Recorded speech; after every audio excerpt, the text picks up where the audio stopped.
une session cet après-midi autour de la production d'énergie, après les 2 sessions du matin autour des pratiques agroécologiques et du couplage animal-végétal. Et donc là, toujours autour de notre objectif d'atténuation du changement climatique, on va s'intéresser à la production d'énergie avec 3 interventions.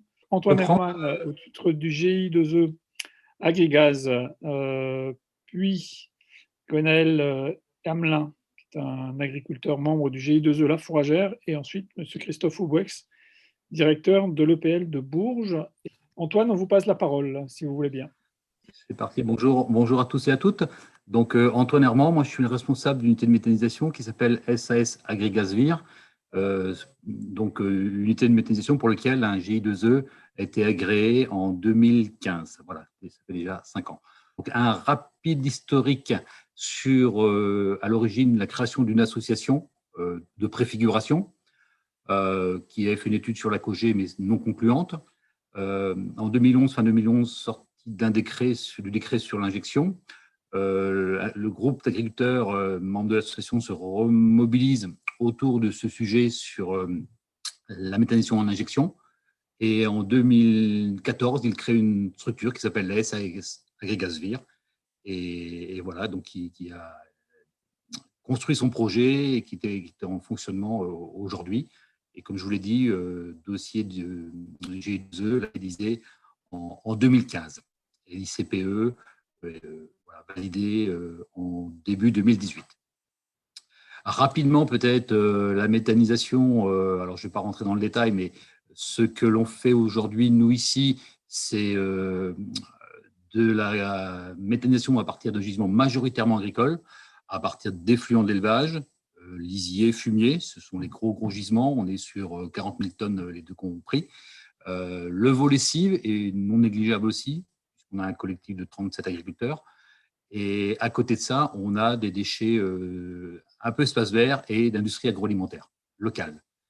Tout ça donc, passe dans les fermenteurs, les digesteurs, et on est sur une valorisation, donc sans production de chaleur, puisqu'on n'est pas en cogénération, uniquement en injection dans le réseau GRDF, à proximité de la ville, donc Vire-Normandie, sur lequel on est situé aujourd'hui. Voilà un peu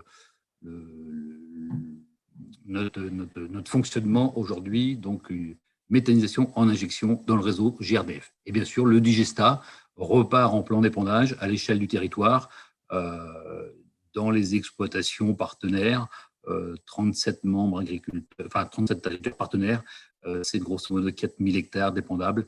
Donc voilà, on est en cohérence là-dessus aussi. Les caractéristiques de notre projet, au vu de la taille et du nombre d'agriculteurs, on est soumis à la règle d'hygiénisation, voilà, de tous les produits d'origine animale, donc lisier, fumier inclus, plus produits agroalimentaires, donc ça c'est de l'ordre de 50 000 tonnes à hygiéniser par an.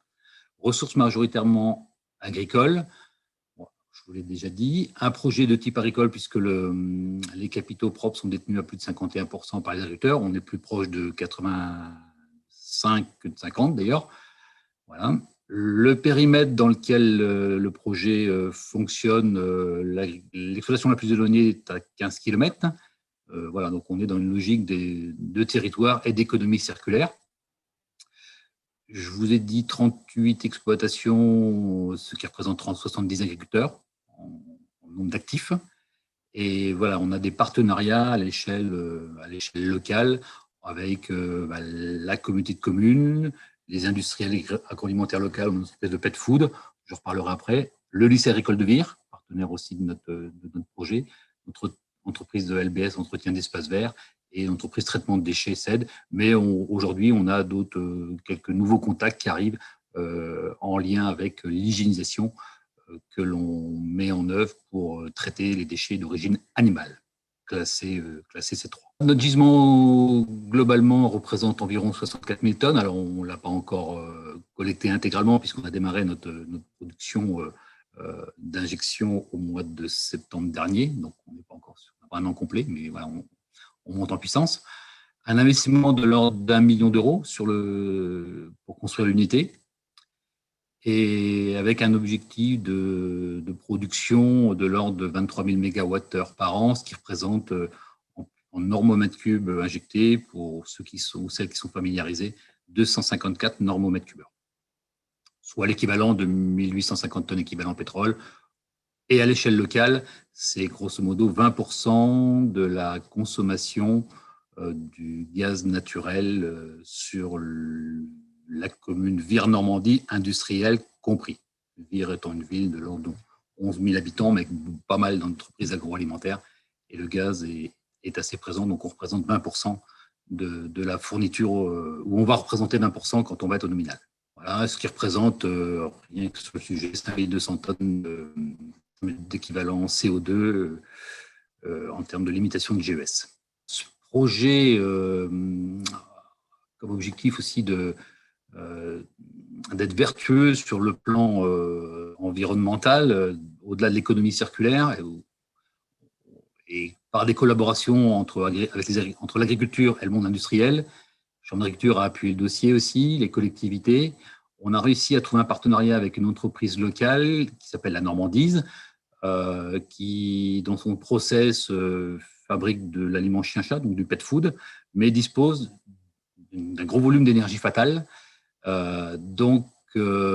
C'était l'énergie fatale de l'eau chaude à 50 degrés aujourd'hui. Et on s'est dit, on avait déjà capté ce gisement de déchets. Et au-delà des déchets, l'eau chaude était aujourd'hui transformée en vapeur et rejetée dans l'atmosphère. Avec les dirigeants de cette entreprise-là, on a réfléchi à un système pour transférer sous forme d'un réseau d'eau chaude. On est à 2,4 km de distance, mais malgré tout, c'était intéressant. On a fait un réseau d'eau chaude qui permet de transférer l'eau chaude du site de production de l'énergie fatale vers notre site de méthanisation, et on récupère cette eau chaude avec des échangeurs, ce qui nous permet de disposer d'une eau chaude, alors pas suffisamment élevée en température pour faire l'hygiénisation. L'hygiénisation, c'est 70 degrés, 1 heure. On récupère de l'eau chaude à environ 50 degrés, avec un bon débit, 22 mètres cubes heure. Et au-delà de ça, on a rajouté des systèmes de pompe à chaleur, et on arrive à obtenir de l'eau chaude à 85 degrés, ce qui nous permet de faire l'hygiénisation de donc c'est quelque chose qui est innovant et intéressant sur le plan local, complémentarité industrie et agriculture, et en même temps, sur le côté rendement énergétique de notre unité, nous permet de valoriser et de commercialiser 100% du biogaz, du biométhane produit, sans aucune autoconsommation et sans achat non plus de gaz naturel qui nous aurait été permis pour l'utilisation. Voilà. Et en parallèle, ce réseau d'eau chaude permet de chauffer les entrepôts de la Normandie, qui sont à proximité aussi de notre unité. Donc, c'est on va dire, à double détente là-dessus. Donc ça, c'est quand même quelque chose de très innovant. C'est de la méthanisation avec hygiénisation, et l'hygiénisation possible grâce à une méthode de chauffe qui est énergie fatale complétée avec des pompes à chaleur. Au-delà de... Alors, voilà, aujourd'hui, on est à peu près entre 75 et 80% de notre production nominale. On a démarré en septembre dernier, le début de l'injection, enfin 29 septembre exactement. Voilà, donc on monte en puissance de façon graduelle un peu tous les mois. On espère d'ici quelques mois être au nominal. On a des perspectives de développement sur le côté injection du biométhane dans le réseau JRDF. On a un réseau qui aujourd'hui n'est pas pour nous, pour se permettre de gagner 50 normaux, voire peut-être un peu plus. Et au-delà de ça, le collectif a une réflexion, puisqu'on purifie notre biogaz en biométhane avec un système membranaire. En amont des membranes, on refroidit le biogaz pour enlever l'eau. Ensuite, on enlève le soufre avec des filtres à charbon. Et la dernière étape consiste à passer ce biogaz dans des membranes où on enlève le CO2. Et voilà, on injecte donc uniquement le CH4 dans le réseau JRDF. Et donc, les off-gaz dont on dispose sont essentiellement composés de CO2. Et une réflexion qui démarre, c'est que le début, mais je pense que ça fait partie, c'est un vrai sujet sur le plan de l'environnement, mais aussi sur le côté de l'organisation des filières. Il y a forcément un investissement à faire, mais on est sur des off-gas, donc des rejets de CO2 qui sont déjà assez concentrés. On est entre 97-98% de CO2. On n'est pas loin de la norme 290 qui permettrait de justifier d'un CO2 à plus de 99%, et de là, de trouver des débouchés existants aujourd'hui, bon, sur lesquels les méthaniseurs ne sont pas forcément encore beaucoup présents, mais je pense que c'est quelque chose qui, dans les années à venir, peut prendre une importance non négligeable. Ça peut être des débouchés chez les céristes pour améliorer la photosynthèse, dans l'industrie agroalimentaire pour des boissons gazeuses, fabrication de neige carbonique, fluide frigorigène, ou pourquoi pas aussi voilà, recoupler du CO2 avec de l'hydrogène pour refaire du méthane en complément de ce que l'on fait déjà. Bon, c'est la notion de power to gaz. Voilà un petit peu notre fonctionnement de l'unité Agrigaz avec sa caractéristique sur l'hygiénisation et l'énergie fatale, un collectif à l'échelle d'un territoire et cette perspective de développement pour peut-être valoriser demain le CO2. Merci beaucoup, Antoine, pour cette présentation. On a le temps de prendre un certain nombre de questions et donc il y en a beaucoup qui sont arrivées pendant la présentation, certaines étant des questions techniques sur, par exemple, je vais prendre celle de Philippe Lesquat, le calcul du coefficient d'abattement proposé en termes de production de CO2 comme gaz à effet de serre pour le projet de méthanisation.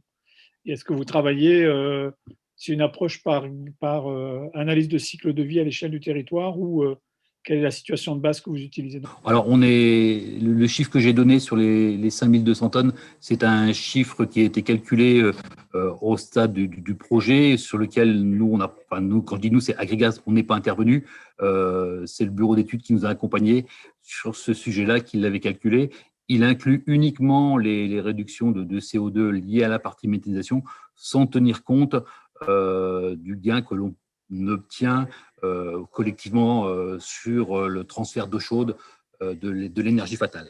Mais par rapport à la question, la réponse est plutôt non, on n'a pas à notre niveau travaillé avec, enfin, moi en tout cas, avec un outil spécifique. C'est notre bureau d'études qui nous a accompagnés, qui nous a fourni les éléments. Et donc, je rebondis sur une autre question qui a été posée par Guillaume Bouchard. C'est comment vous intégrez le fait que tout compte fait, il y a moins de restitution de carbone au sol. Et donc, ce qui est le bénéfice que l'on peut attendre de ce côté-là, on ne l'a pas. Et comment vous l'intégrez en fait comme étant quasiment un moins en fait dans le. Alors, moins de carbone au sol, oui, un petit peu. Ceci dit, on est que dans des exploitations, je ne l'ai peut-être pas précisé, toute polyculture élevage à dominante laitière, avec des volumes d'effluents assez importants, et aucun des agriculteurs n'apporte 100% de ces effluents. Donc, on collecte du lisier, du fumier, et chaque agriculteur garde une quote-part forcément de ses effluents. Il n'en affecte qu'une partie à la méthanisation. Premier point. Deuxième point, voilà, on obtient un digestat sur lequel on a du digestat liquide, séparation de phase et digestat solide. Donc, tous les retours se font à l'échelle de ces mêmes agriculteurs. Les apporteurs sont les receveurs. Donc, on a quand même un retour de matière organique via le digestat séparé de phase. Et troisièmement, alors ça, je ne peux pas donner de chiffres précisément, mais le fait de travailler avec des effluents frais, donc du fumier frais, on rentre en méthanisation, fait qu'on travaille avec des fumiers qui sont plutôt riches en carbone et donc avec un plus gros potentiel. Et quand je compare ça, pas si je comparais, mais je n'ai pas pris le temps de le chiffrer aujourd'hui, par rapport aux pratiques que les agriculteurs de ce groupe ont encore un peu aujourd'hui ou avaient hier, tous les agriculteurs travaillaient leur fumier soit en compostage ou ou en stockage au bout de champ, avec une reprise à 6 mois, enfin entre 3 6 mois, voire un an, entre le moment où le fumier est produit et le moment où le fumier est valorisé au champ.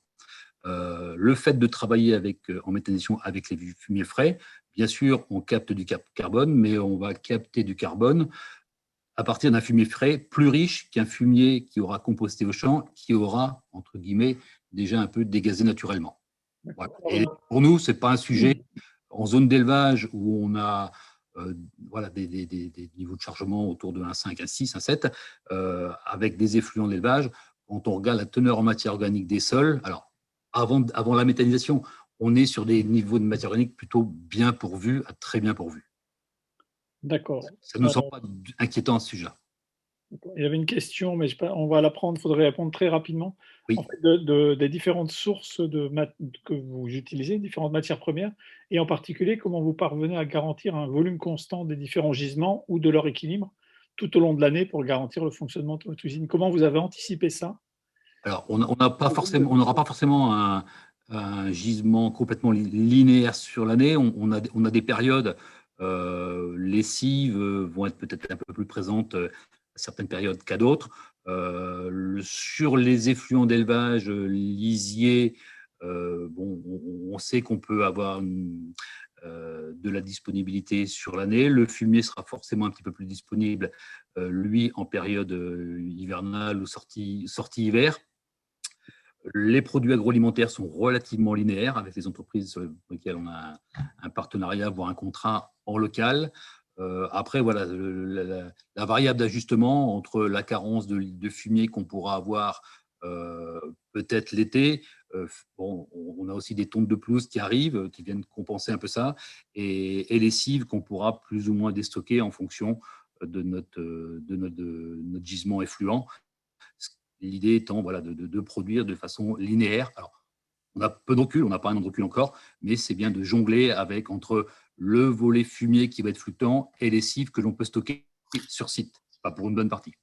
D'accord, merci beaucoup. On va s'arrêter là, on pourra revenir dans les questions transversales. Merci Antoine. Et donc, on va passer à Gwenaël qui va intervenir maintenant. Bonjour à tous. Je vais présenter dans un premier temps mon exploitation succinctement. L'idée donc c'est une exploitation laitière où nous sommes deux associés et deux salariés, donc 160 vaches laitières, 3 robots de traite, 180 hectares de SAU et beaucoup de délégations à la CUMA. Si on parle maintenant de la CUMA qui vient de fusionner, avant donc c'était la CUMA la fourragère, maintenant c'est CUMA les landes fourragères. L'origine donc c'est 1960. Elle est essentiellement liée à de l'activité en silage, moisson, lisier, travail du sol, et on a également depuis 4 ans une déchiqueteuse en bois plaquette. 70 adhérents donc utilisent les services de la CUMA. Les exploitations sont majoritairement en polyculture élevage avec une dominante laitière. Et donc actuellement, je disais, je suis le représentant, donc le président de la future entité depuis septembre l'année dernière. Voilà. Ensuite, donc si on parle du GI2E, donc anciennement donc CUMA la fourragère, a été labellisé GI2E donc en août 2015. Et lors d'un appel à projet, elle a été AEP du Conseil régional de Bretagne également donc en 2015. Les objectifs, c'était d'augmenter les surfaces en légumineuses, bien sûr, et en protéagineux, donc légumineuses fourragères et protéagineux, réduire les concentrés azotés dans la ration.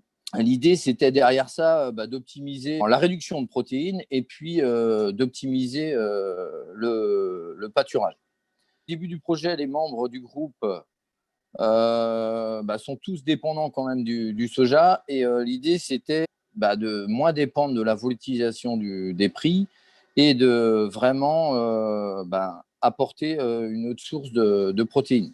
Puis, donc, on a derrière, au niveau du groupe, là, on a donc la coopérative Daisy West et certains ont quand même l'habitude de travailler avec cette coopérative.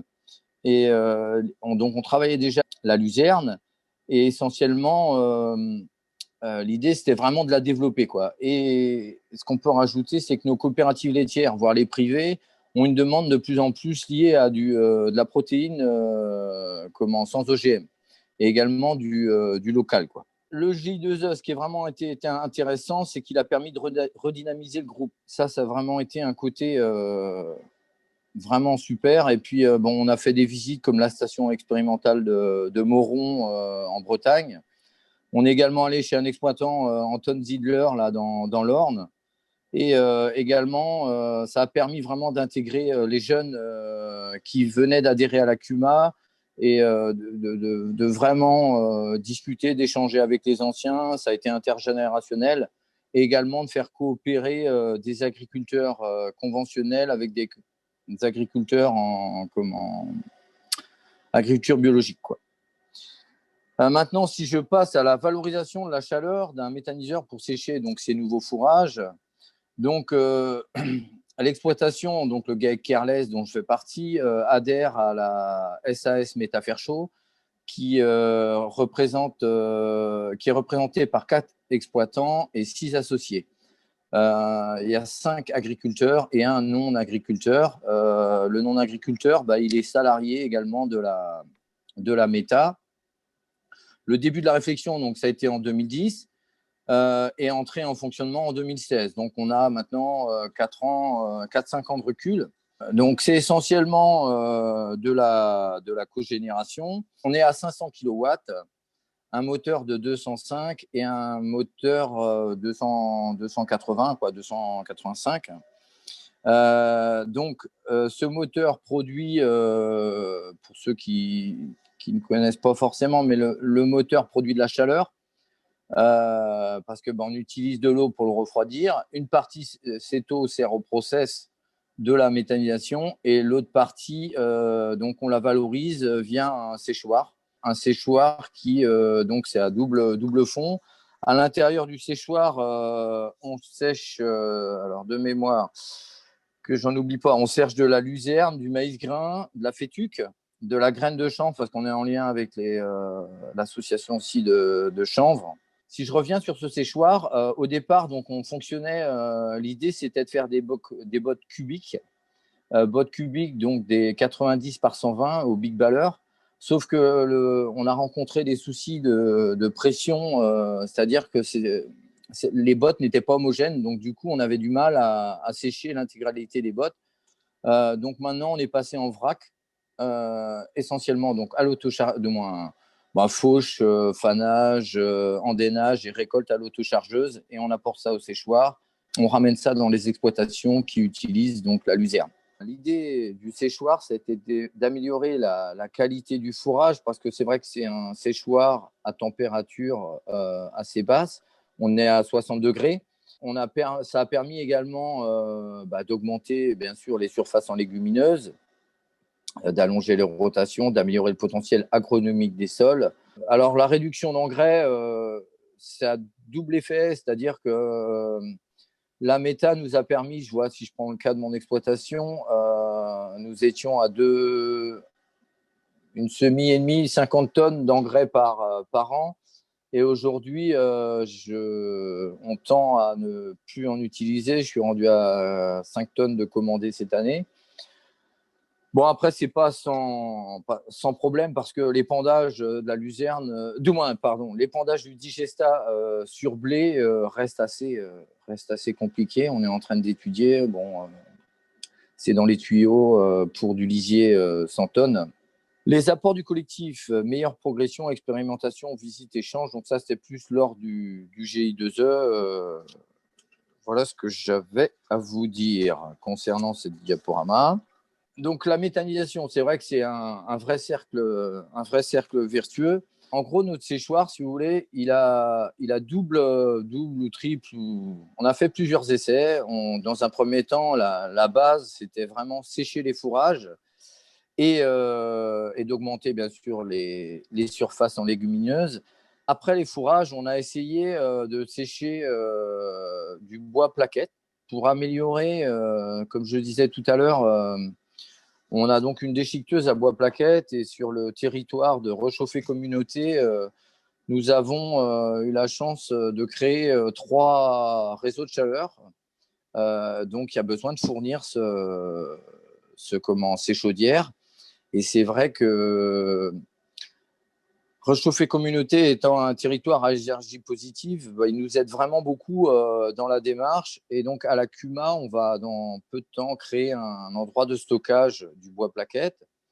Pour revenir à la méta, l'idée avec l'association, on a donc fait des essais de séchage de bois déchiqueté pour améliorer le pouvoir calorifique de la plaquette et d'améliorer le rendement de combustion. C'est en test en ce moment, je ne vous en dis pas forcément plus parce que je n'ai pas encore eu les résultats. Le séchoir nous a permis également on a fait un essai avec une entreprise nantaise qui récupère des déchets de papeterie.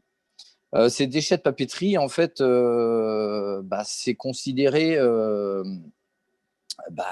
En fait, il les brûle. Et l'idée derrière ça, on a séché ces déchets en vue de les passer en gazéification. Ça, c'était un projet vraiment qui nous intéressait parce qu'avec Réchauffer Communauté, on est allé à Grenoble au centre de l'énergie atomique, on a visité et c'est vrai qu'on parle de CSR. Donc, ces déchets de papeterie, ça nous a permis de mettre un pied à l'étrier sur l'unité de métal là, en se disant peut-être qu'un jour, on pourra se développer vers ce genre de choses sur notre territoire. Bon, l'idée, c'était vraiment sécher les papiers, de les passer donc, en CSR pour les rendre combustibles, pour les passer en gazéification. Voilà un petit peu. D'autres réflexions derrière cette chaleur disponible en eau. On a également en réflexion de création d'une fruitière pour valoriser notre lait différemment. Et donc, on a créé la SAS Modala et les yaourts Ribine. Ribine qui est en breton petit chemin. À terme, pour le moment, on fabrique nos yaourts donc au lycée La Langue du Breuil ou Saint-Exupéry à Rennes. Et pour à terme faire une fruitière peut-être proche de l'unité de méthanisation et de valoriser au mieux la chaleur. Merci beaucoup. On voit que c'est un système qui se construit progressivement par ajout de petits. Enfin, ça fait système, Oui. ça grandit et vous avez une forme de créativité autour de ça, et ce qui est remarquable. En quoi ça reste un système agile versus un système qui, au bout d'un certain temps, ne permet plus de bouger quoi que ce soit? Et ben après, par exemple, si je prends l'eau chaude disponible, à un moment, on a une certaine quantité. Alors, j'ai plus trop les chiffres en tête, mais l'idée, c'est quand même d'aller de l'avant, de montrer une autre image de l'agriculture. Pour répondre à votre question, c'est vrai que le territoire Réchauffer Communauté, en l'occurrence, dont je fais partie, est vraiment dynamique. Au point qu'on a eu des contacts avec différentes entreprises. Il y a une société qui est venue nous voir, la Green Oops, qui fait de la crevette et puis d'autres choses. Donc l'idée, c'est de chauffer des bassins. Voilà. D'accord. Humainement, c'est génial. On change un peu de notre domaine d'activité qu'est l'agriculture. On arrive à aller vers d'autres et de rencontrer d'autres personnes. Non, je confirme, c'est génial. Merci beaucoup. On aura le temps de reposer quelques questions après transversales. Et donc, je passe la parole à Christophe Aubouex, qui est directeur de l'EPL de Bourges. Bonjour, bonjour à tout le monde. Je vous remercie déjà de m'avoir invité à participer à ce séminaire. Je vais, moi, vous parler de la mise en place d'un partenariat territorial pour un plan de gestion innovant du bois énergie. Alors, dans un premier temps, je vais vous présenter un petit peu l'établissement et l'exploitation agricole de l'établissement. Et puis, dans la suite, je vous déroulerai effectivement tous les éléments de mise en place de ce partenariat. Tout d'abord, l'établissement public local d'enseignement et de formation professionnelle agricole de Bourges-le-Subdré, donc situé dans le Cher, est composé en fait de ce que l'on appelle 4 centres constitutifs, donc un lycée d'enseignement général et technologique, un centre qui accueille à peu près 500 élèves et étudiants, un centre de formation d'apprentis et un centre de formation professionnelle pour adultes, ainsi qu'une exploitation agricole.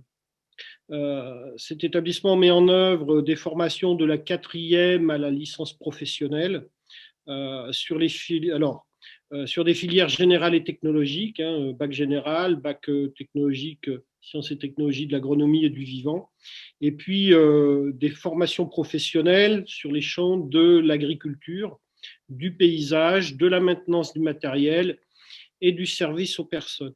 L'exploitation de cet établissement était basée à l'origine sur un système de production céréalier très traditionnel en Champagne-Berrichonne, c'est-à-dire un système très classique, blé, orge, colza, on va dire en termes de rotation, voilà, juxtaposé à une surface fourragère dédiée aux productions animales pour ce qui concerne l'exploitation de l'établissement.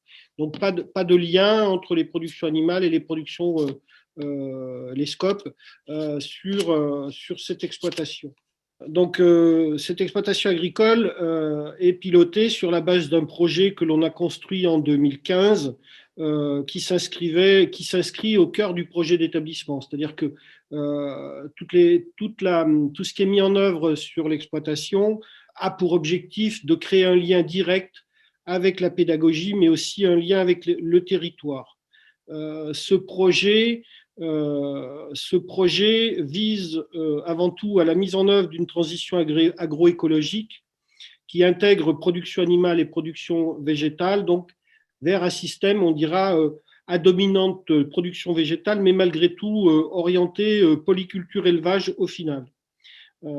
Cette exploitation développe par ailleurs, donc, ce que j'ai dit tout à l'heure, un projet pédagogique, effectivement, à destination des apprenants en lien avec les équipes pédagogiques, mais elle a aussi pour vocation la démonstration au service du territoire et des partenaires, en partenariat étroit notamment avec la Chambre d'agriculture du département et puis d'autres partenaires sur lesquels je reviendrai tout à l'heure. Alors, la particularité de cette exploitation, c'est qu'elle est située, je l'ai dit, en Champagne-Berrichonne, donc en zone intermédiaire, avec des potentiels de rendement qui restent malgré tout assez moyens, qu'elle se caractérise par l'absence de haies, qui génèrent un certain nombre de problématiques qui sont liées notamment à une biodiversité qui s'appauvrit avec le temps et à des problématiques de bien-être animal auxquelles on peut rajouter effectivement aussi des problématiques climatiques liées particulièrement à des vents dominants qui ne favorisent pas forcément les pratiques agronomiques. Là, alors, lorsque l'on a identifié tous ces éléments-là, très vite, il est ressorti que l'arbre avait été identifié comme un levier à ces problématiques, notamment dans le cadre de cette transition agroécologique voulue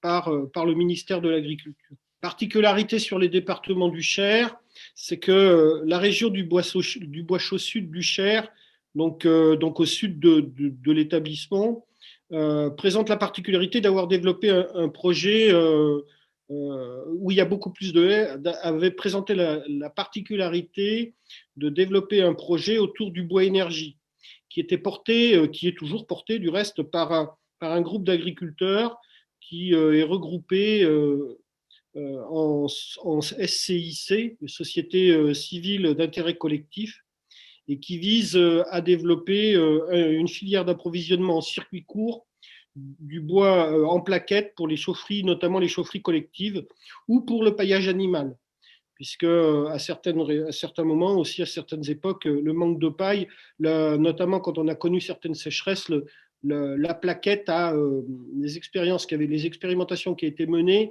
autour du bois plaquette avaient contribué à identifier ce bois plaquette comme un levier pour substituer justement à les problématiques de manque de paille. L'établissement était partenaire de ce projet, et par ailleurs équipé lui aussi d'une chaufferie plaquette à bois à plaquette.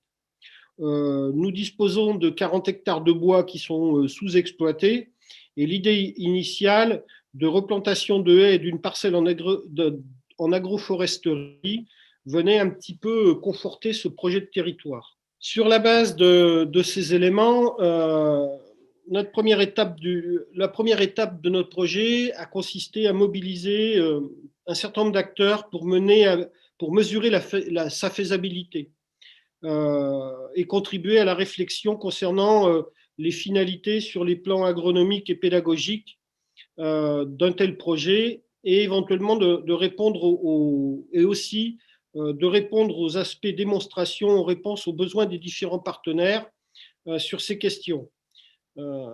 Cette réflexion engagée a permis d'aboutir à un projet de plantation en phase avec le projet d'exploitation. Les phases qui visaient à mesurer les impacts et la diffusion des références techniques s'inscrivent dans une logique pluriannuelle de ce projet pour lequel donc existe un comité de pilotage constituant des différents partenaires. Alors, je ne vous les cite pas maintenant parce que je vais revenir sur les différents partenaires tout à l'heure. Donc, vous l'aurez compris, c'est un projet qui a démarré en 2016 et c'est un projet qui s'inscrit forcément dans la durée puisque la replantation de haies et la plantation de parcelles en agroforesterie ne donnent pas des résultats immédiats. Alors, parmi les acteurs, on rencontre effectivement des partenaires institutionnels du territoire qui sont eux plutôt chargés, on va dire, de la promotion et de la mise en œuvre de pratiques agro-environnementales positives, des organisations professionnelles agricoles et des professionnels qui nous apportent plutôt des compétences voilà, qui nous apporte plus la vision d'experts, qui nous apporte une vision plus technique de la mise en œuvre.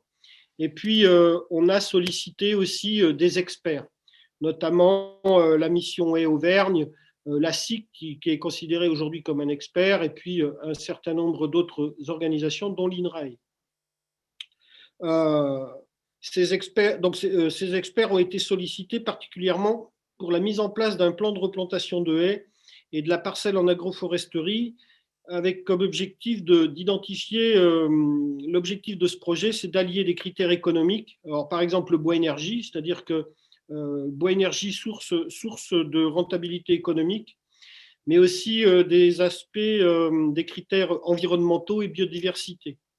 L'animation de ce réseau, en fait, elle est portée par l'établissement qui associe les enseignants et les formateurs dans l'optique d'une valorisation pédagogique. Christophe, vous avez déjà mangé 10 minutes. Hein, donc, ah bon, je suis trop.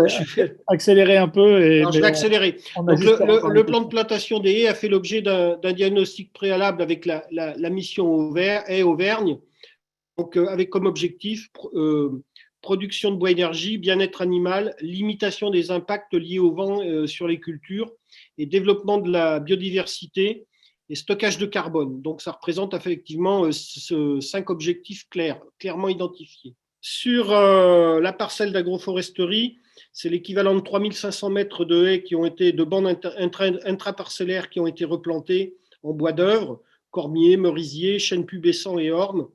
Et les sous-couverts en bandes intraparcellaires sont de 3 types, des bandes enherbées, des arbustes pour la biodiversité et des arbustes pour le bois énergie.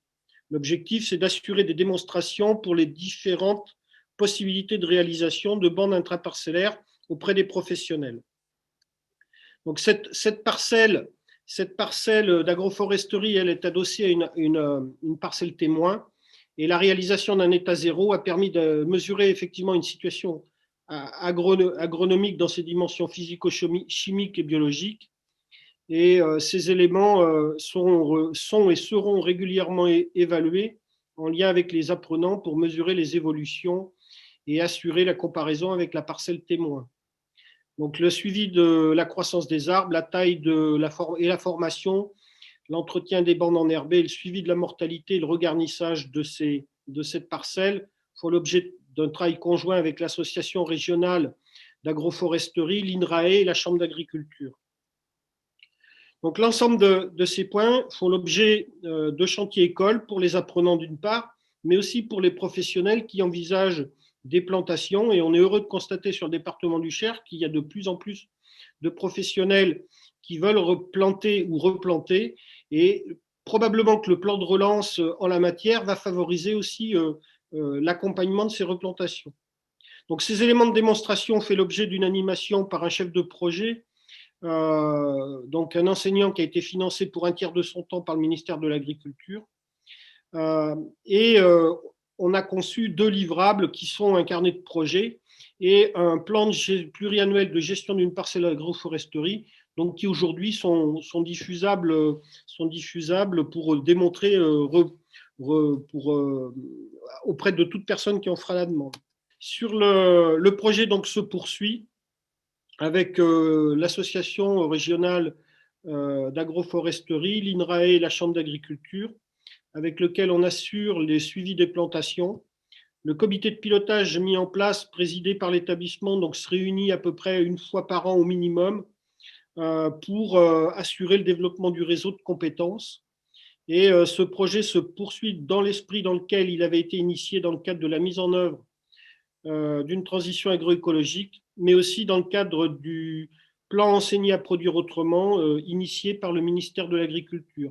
Donc vous l'aurez compris, hein, ce projet, c'est un projet qui est pluriannuel et sur lequel on est sur la base de entre 8 et 15 ans de projection. Voilà, je vous remercie.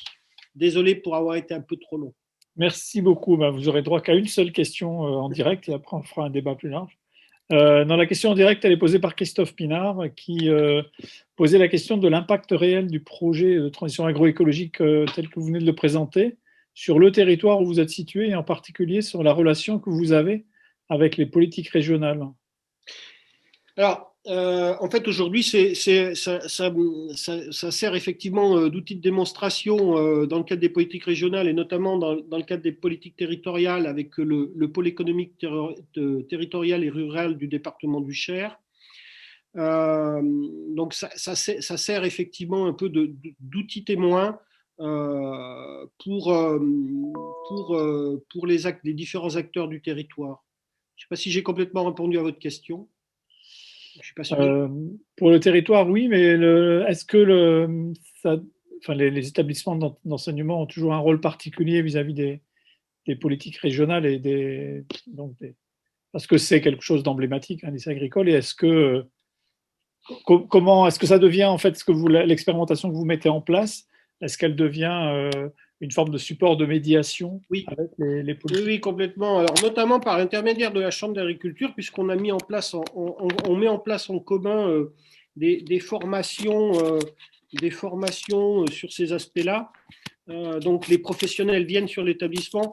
Je dirais, et là, je n'ai pas trop développé, mais en fait, ça s'inscrit dans un projet beaucoup plus large qui vise à introduire des productions animales dans une exploitation agricole à l'origine céréalière, avec le développement d'un projet autour de l'agriculture de conservation, donc là qui vise aussi à favoriser le stockage de carbone, la biodiversité dans les sols, etc. Donc en fait, c'est un projet beaucoup plus global qui fait que ça s'inscrit pleinement sur. On est membre d'un GI2E aussi qui s'appelle Semons dans le vivant, et on utilise un peu tous ces éléments-là comme support auprès des professionnels, en lien avec les professionnels.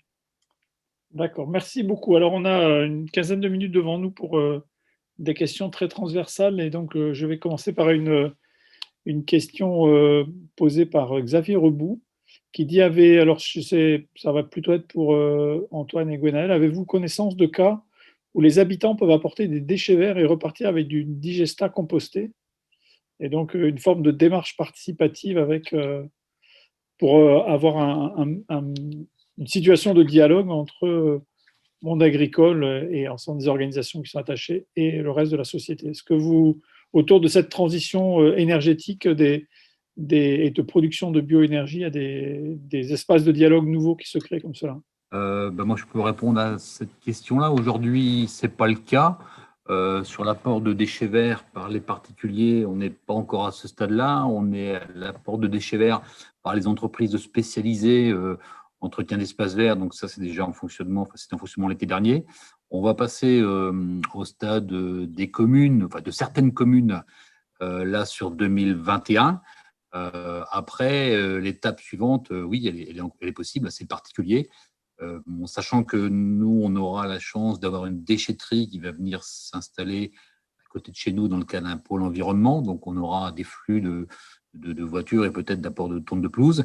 La question mérite d'être posée sur la reprise de Digesta. Ça nous paraîtrait pas aberrant du tout. On n'est pas organisé pour ça aujourd'hui, mais si demain le citoyen nous apporte 100 kilos de pelouse et qu'il reparte avec autant, ou je ne sais pas, faire un calcul de 50 kilos de compost pour mettre dans son jardin ou faire son terreau pour ses fleurs, pourquoi pas. C'est quelque chose qui, pour nous paraît, n'est pas du tout opérationnel aujourd'hui, parce qu'il faut quand même qu'on sécurise notre gisement sur le plan de la qualité, donc des tonnes de pelouse propres. Donc voilà, on commence par ce dont on est sûr, et puis on va évoluer au fil des années.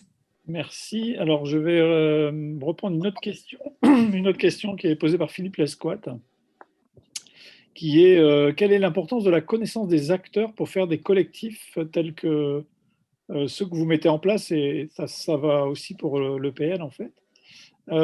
Sachant que, donc, comment vous avez travaillé pour construire ces collectifs-là, qu'est-ce que vous aviez comme connaissance a priori, et comment ces collectifs nouveaux deviennent des lieux de créativité? Nous, en ce qui nous concerne, la CUMA, elle existe depuis 1960, donc déjà, ça, c'est assez facile. Les agriculteurs se connaissent entre eux. Et pour la méta, personnellement, nous, c'est lié à… En fait, on a créé un festival de jeunes lorsqu'on était plus jeunes, le Festival des Mines d'Or. Et c'est vrai que ça nous a permis de se connaître et puis de se lancer après dans cette démarche-là, de créer un projet collectif sur le territoire. Voilà.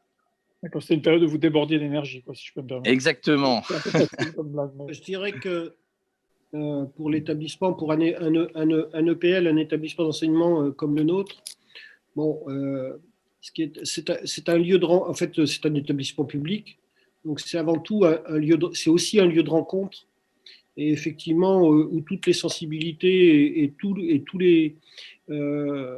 les acteurs du territoire peuvent se rencontrer facilement. On a la chance d'avoir probablement des installations qui le facilitent, notamment on met assez facilement, on met à disposition notre amphithéâtre pour des réunions, pour des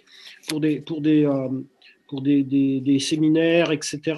Donc, c'est tous ces éléments-là qui sont facilitants. Et je pense que même sur d'autres projets aussi, d'ailleurs, où on a parfois des sensibilités différentes, là, on l'a vu, entre les agriculteurs, Nature 18, etc., c'est pas forcément… le fait de se rencontrer, on est un lieu neutre, en fait. Et donc, ça permet de créer des tables rondes et des instances, des structures de discussion et de concertation sur un lieu ouvert. Donc, je pense que c'est un élément facilitant. Et je suis même certain aujourd'hui que c'est un élément facilitant.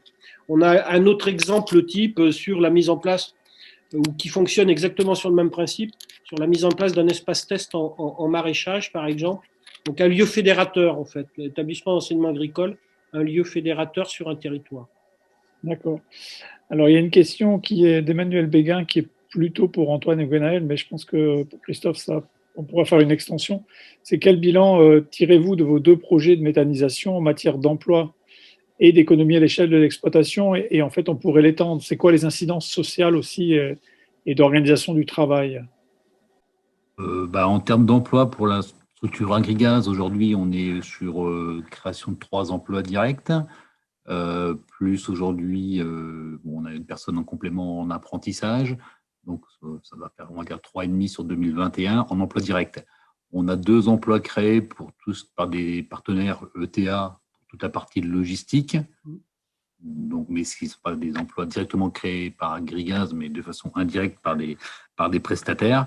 Et après, on a les emplois indirects qui ont été liés au projet et puis qui vont être liés à la maintenance.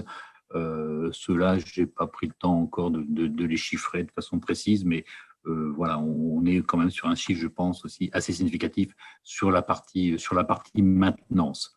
ce soit chez GRDF pour la purification, chez l'équipementier méthanisation. Voilà, ça représente des heures à l'année, donc je pense que ça représente quelques emplois cumulés aussi.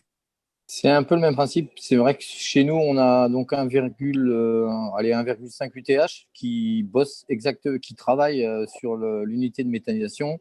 Et après, derrière, donc la CUMA qui, en termes de volume transporté, en intrant, on parle de lisier, de fumier, et en sortie, on parle de digesta. Donc, automatiquement, derrière, on assure, je pense, on doit être pas loin d'un emploi supplémentaire. Bon, on n'est pas aussi gros qu'Antoine en termes de volume d'intrants, mais quand même, ouais, je pense qu'on n'est pas loin de 3 personnes en emploi direct. D'accord. Et Christophe, alors pas sur les emplois, mais sur la dimension sociétale, charge de travail que peut avoir un dispositif comme le vôtre. C'est surtout, si on regarde la problématique de la haie, c'était l'entretien de la haie. Aujourd'hui, pour les exploitations agricoles qui développent ce genre de projet de filière bois-énergie, c'est de la création de valeur ajoutée, là où avant, en fait, les haies étaient entretenues, mais coûtaient de l'argent. Donc, en fait, globalement, c'est donc c'est de la valorisation économique qui permet de rémunérer le temps d'entretien des haies, tout simplement. Et ça crée. Et puis, c'est aussi, en termes c'est de la valeur ajoutée sur le territoire pour l'approvisionnement des chaufferies bois. Donc, c'est un solde, si on regarde bien, si on mesure. Sur le plan, alors sur le plan sociétal, forcément, c'est aussi, ça contribue aussi à améliorer l'image de l'agriculture, parce que le fait de replanter des haies, le fait d'amener de la biodiversité, le fait de réintroduire avec la Fédération des chasseurs des espèces qui avaient plus ou moins disparu, petits gibiers entre autres. Donc, forcément, ça a un impact positif sur le territoire et pour les citoyens du territoire.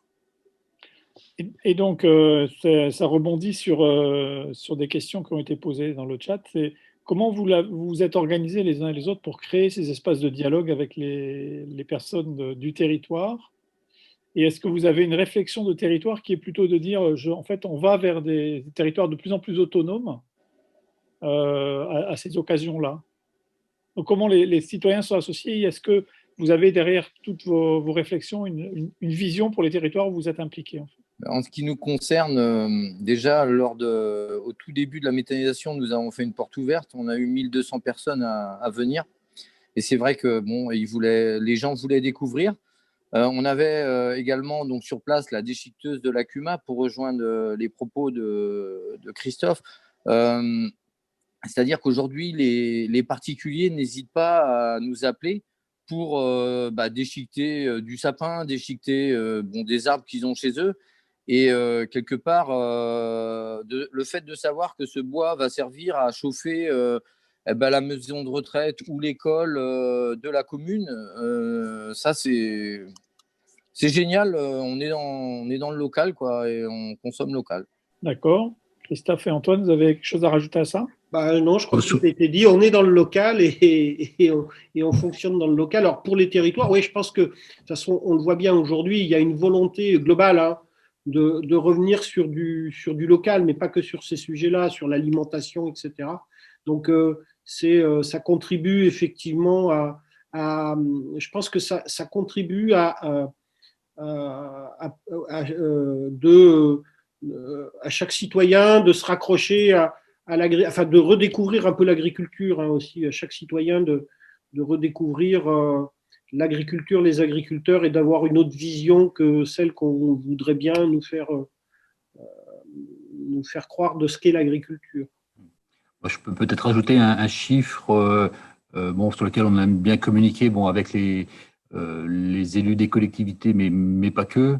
Voilà, le projet Agrigaz avec son gisement, qui est beaucoup d'effluents d'élevage, donc on met ça dans la catégorie déchets, des déchets agroalimentaires, des cives. Alors, on ne va pas considérer ces sites comme des déchets, ni les cultures dédiées, mais les cultures dédiées chez nous sont très marginal. C'est moins de 10% du gisement total. Donc, voilà, on est surtout majoritairement sur des déchets. Et le biogaz, biométhane qu'on va injecter, c'est 20% des besoins du territoire de la commune élargie. Voilà, et c'est un chiffre qu'on devrait pouvoir monter à 25 voire 30% demain. Donc c'est un chiffre significatif qui parle bien à tout le monde. Comme voilà, une quarantaine d'exploitations contribuent à produire plus d'un tiers ou un tiers du gaz consommé en local. Bon, je pense que ça parle aussi aux élus, mais aussi aux citoyens. Merci beaucoup. Et j'avais une dernière question transversale pour vous, en fait. Est-ce que vous considérez que donc les systèmes que vous avez présentés, la dimension méthanisation d'un côté et puis agroforesterie, transition autour de l'arbre, est-ce que vous considérez que c'est des projets matures et donc en gros vous avez atteint le point d'arrivée avec éventuellement, comme disait Gwenaël, de l'agrégation d'autres activités autour? J'ai bien aimé l'expression de Gwenaël, c'est génial de réussir à faire ça.